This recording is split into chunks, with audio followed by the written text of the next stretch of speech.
Hello বন্ধুরা, আপনারা সবাই কেমন আছেন? আমি আর আমার বর মাঝে মাঝে বিকেলে হাঁটতে বেরোই।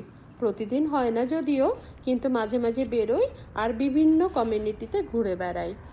এই তো সেদিন একটা কমিউনিটিতে গেছি, দেখি একটা ময়ূর একটা বাড়ির সামনে ঘুরে বেড়াচ্ছে।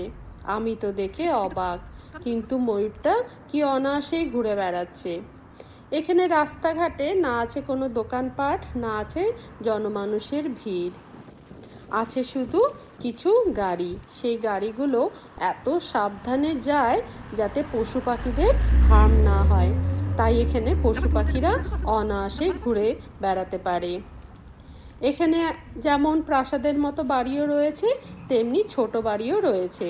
আর বাড়ির সামনে গাছপালাতে ভরা। ওই যে দেখুন, গাছে আম ঝুলছে।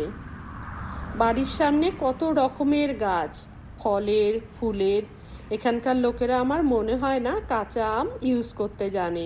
এই আমগুলো যতদিন না পাকছে এইভাবেই কিন্তু রাখা থাকবে। আমি থাকি অরল্যান্ডোতে, স্টেট ফ্লোরিডা। এখানকার ওয়েদার আর ইন্ডিয়ার ওয়েদার আমার ভীষণ সিমিলার লাগে। এখানেও সারা বছর এরকম রাস্তার ধারে ফুল দেখতে পাওয়া যায়।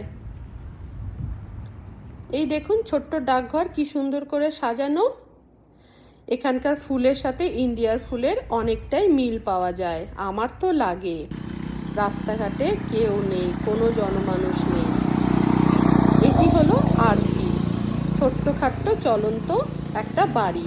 এর ভেতরে রয়েছে bedroom, kitchen, bathroom, drawing room, সব কিছুই। এটা আর এক রকমের আরভি।